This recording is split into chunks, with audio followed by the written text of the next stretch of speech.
look at the cameras. Alright, now I have to get over there.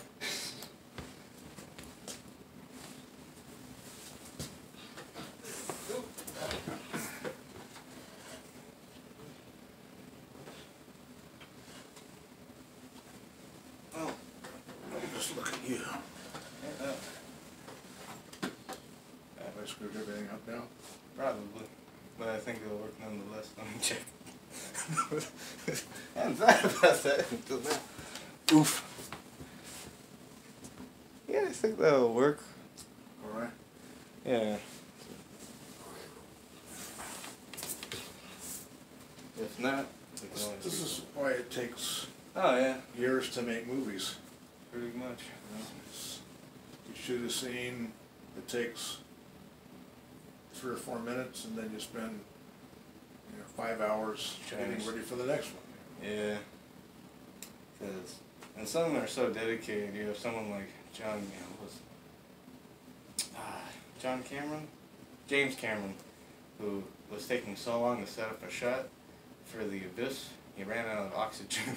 Oh, shit. So, anyways, first things first, thank you for joining me on this assignment. So,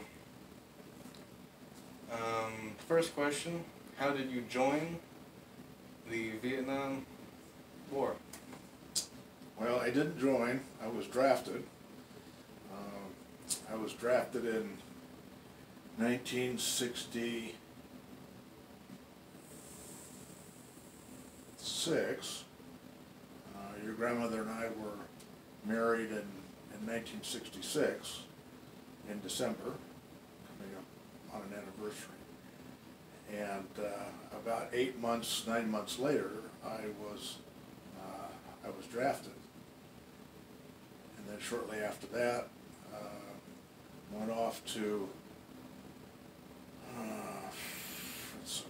the fort. I can't think of the name of the fort in Washington State for my basic training, and then eventually to Fort Polk, Louisiana for my advanced infantry training, and then off to Vietnam. So, is it true that you almost got crushed by a helicopter? Yeah. If we get a chance to look at some of the pictures, I'm sure some of them are of the log pad, the logistics pad, where helicopters come in and drop their supplies and loads, and some of the and pick up stuff going out. At one point, I was stationed in Tay Ninh, which was one of our large facilities, and by large, there was probably 2 or 3 divisions there. It was well in excess of 20,000 men at this one base. And so all the logistics for all these different companies and groups of soldiers was coming into this one base. So there was stuff coming in and coming out. It would be broken down and then shipped out to the field. There was lots of equipment that we're dealing with, and some of the equipment would be large crates, large boxes that was being transferred from one location to another. And you'd have to climb up on them.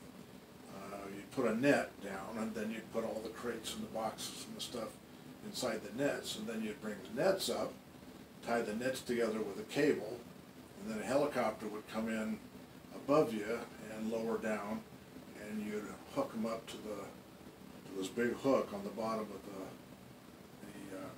the helicopter. And depending on how heavy the load was, they would use anything from a little Huey to a Chinook. And the Chinooks are noted for their ability to lift a lot of weight.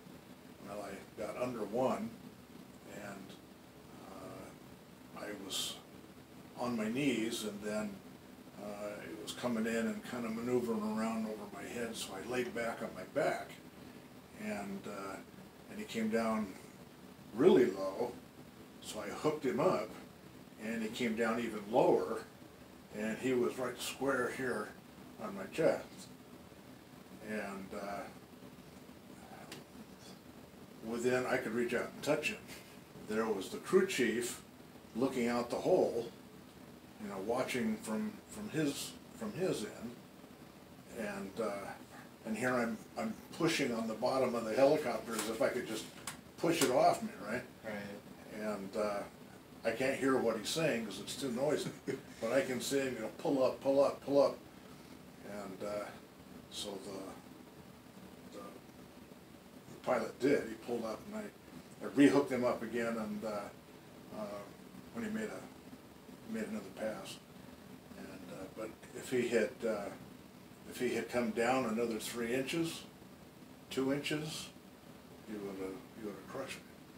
So it was this, thank you, Lord, I'm okay. Right. So I heard a story from my dad that one time you got separated from your group and in the sand dunes, and you went to, and you saw a wounded commander, and you went to help him, and then an enemy soldier came out of nowhere, you ducked, and then the enemy soldier disappeared. It wasn't a commander. Mm. It was just one of the guys in my squad. He had been wounded, and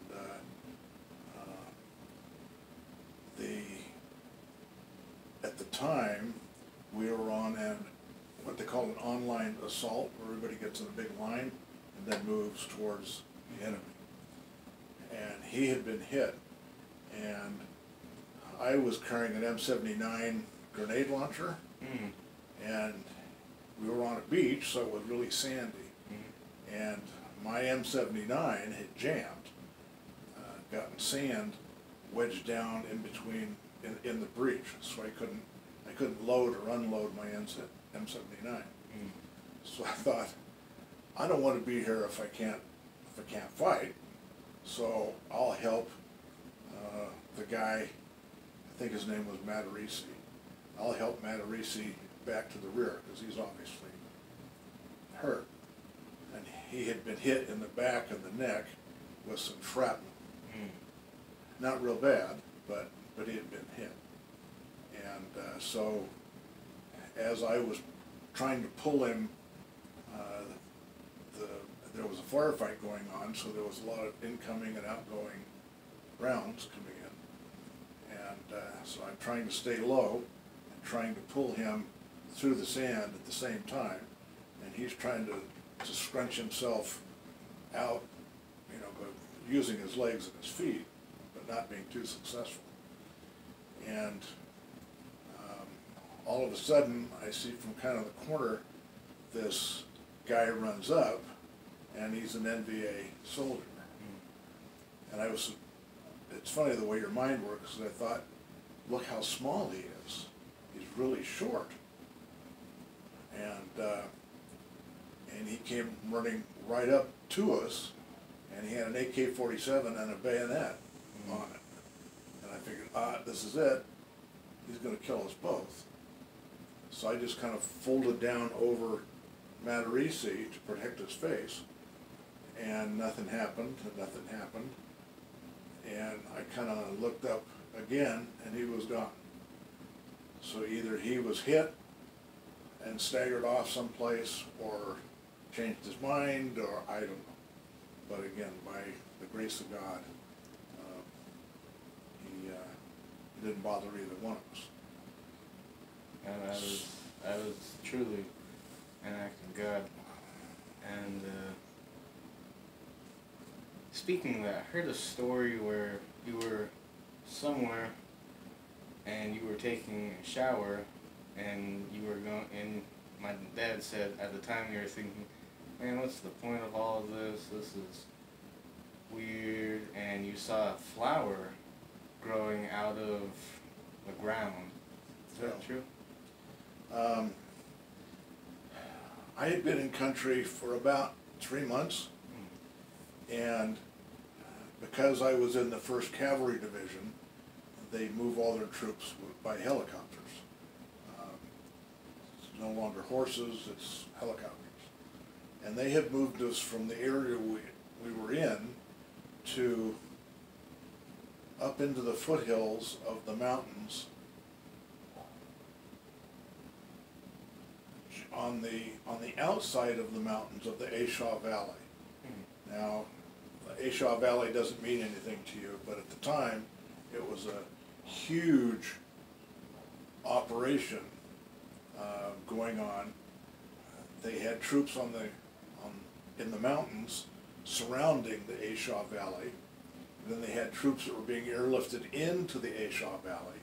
And as the troops in the valley began this big sweep, they would push the enemy troops up through the passes where we were hiding, and we were supposed to ambush them and catch them in this big, huge ambush. Well, as we worked our way up the sides of these mountains, the jungle was very thick, although we were staying on the trails. Earlier, that area had been bombed and shelled really heavily. So there were lots of craters. Some of the craters were, I kid you not, as big as this room and as deep. You could sit on the top of a crater and look down, and sometimes there'd be little pools of water that had collected, but all blasted out. And being in a heavily forested area, there were a lot of trees, and some of the trees were small little trees, and some of them were as big as this desk. I mean, huge. Well, the big ones, when a bomb or an artillery round comes in and goes off next to one of them, sometimes the bark was just shredded off, just blown apart, just shredded. And you'd see chunks of shrapnel sticking in the trees, just ka-chunk, you know, like somebody had thrown a big chunk of steel. And I'd only been in country about 3 months. I wasn't acclimatized to Vietnam very well then. I was scared, and I was tired, and I was hungry, and moving into an area that we knew we would be moving into enemy-occupied areas. So a lot of us were very apprehensive, and I was very depressed at the time. And I kept asking myself, why am I here? I don't want to be here. I want to be home with my wife. We've been married less than a year. I'd sure like to go home, but I don't want to go home dead. I want to go home. And the damage in the area we were in was just overwhelming. It was just badly burned, these big trees just being shredded, little trees being uprooted and torn apart. And I thought,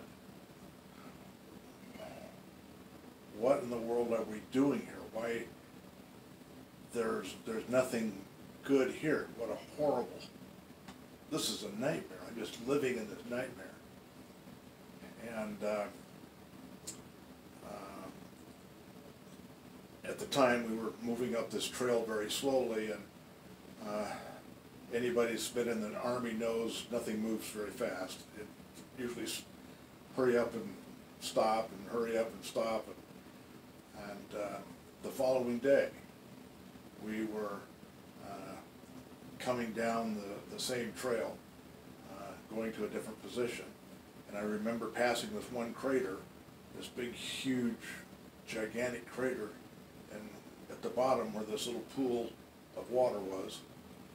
And suddenly I noticed this beautiful little blue flower at the bottom.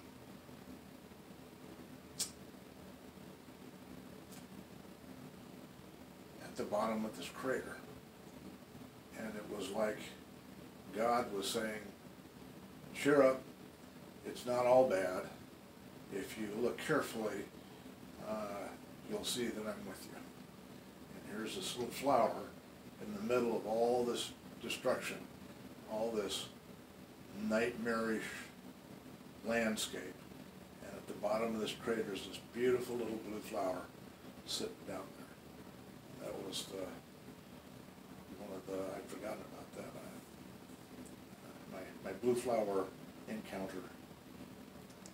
I heard a lot of stories of the weapons jamming. You mentioned your grenade launcher. Was there another moment where that happened? At the time, there was a lot of talk about the Colt AR-15 with jamming problems, and they were very sensitive. They tend to run very hot because they were very fast. So you had to keep them well lubricated. And every GI carried a little squirt bottle of lubricant. And usually once a day, preferably 2 or 3 times a day, you'd clean your rifle and you'd take the bolt out and make sure it was well lubricated and squirt a little of this lubricant in there. And especially in the morning. In the morning, it was usually cooler than the day, so moisture would condense on the cold metal, and the condensation would sometimes cause rust, or what's the word? Not rust, corrosion. So you would want to make sure in the morning that everything was operating properly, and maybe clean your rifle again. And I had thought I had done that, and I think I had, but on this occasion the bolt jammed on me. We were working our way up this hill, and we had stopped to take a break, and I don't smoke, so while everybody was having a cigarette, I'm kind of in the back, sitting in the midst of all these leaves and looking down the trail, and suddenly I realized that there are leaves on the trail moving up the trail. Somebody was there. Somebody was coming up the trail. And since our platoon and our squad were the last one in our group moving up, it wasn't good guys, it was bad guys. So it's when it dawned on me that, my gosh, these are enemy troops. Didn't know if they were NVA or VC, but anyway, they were bad guys. So I tried to get everybody else's attention, and nobody was paying attention. And so I stood up and aimed at where these leaves were moving up the trail, and took a shot, and it goes bang, and it jammed, and I couldn't take a second shot. So then I started yelling, bad guys that are rear. But it took me a minute or so to get the jam cleared, and but that was the only time in a combat situation that I had a stoppage problem. But it sure scares the bazingers out of you. Very frightening. So is it true that MREs taste terrible? We didn't have MREs. We had C rations, and a lot of the C rations were World War II and Korea War vintage. So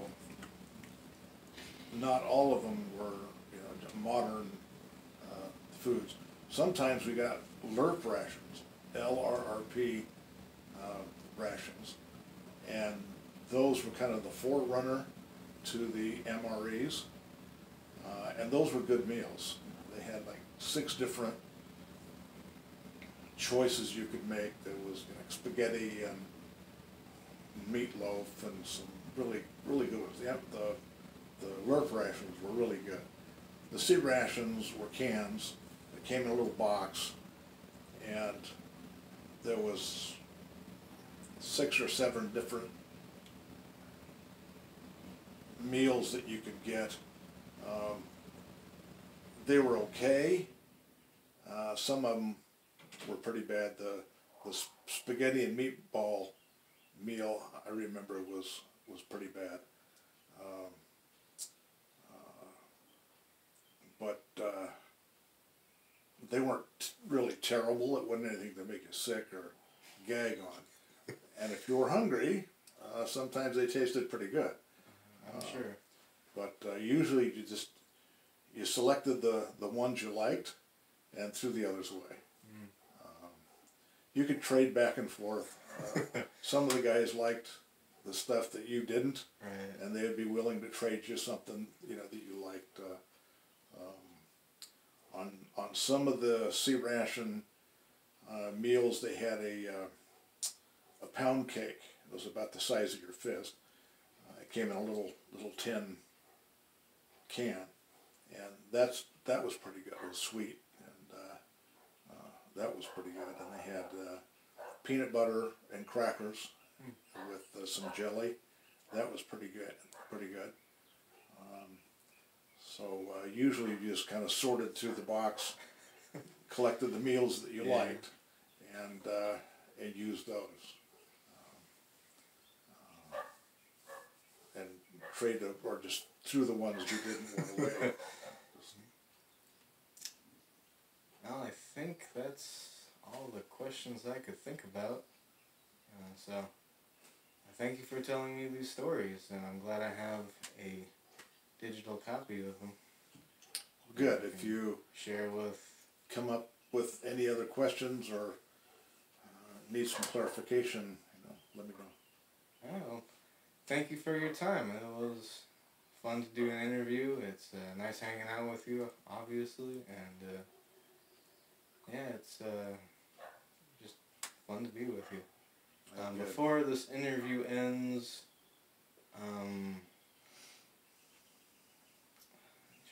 can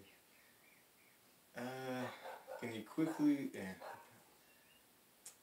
so is it true that I'm trying to think of a good way to state this question. So we did have family members on the Seiberts. Yeah. So it is true that we had family members in World War II Yes. and the Civil War Yes. and World War One. There we go. Yes. I'm in the correct group. My dad, your great grandfather, served in Europe during World War II. His father was a doctor, and he served I don't know where, in France during World War One. And your dad has read the family history, and there was somebody he mentioned that was an officer, or maybe an enlisted man, I don't know, during the Civil War that served. It could have been the Spanish-American War, but I'm not sure. He might remember. Cool. Well, hopefully in my lifetime I never have to experience that, and thank you for your service. And I think that'll wrap it up. Again, thank you for your time. Fun hanging out with you, and yeah, so. Well, good. I'm glad I could help.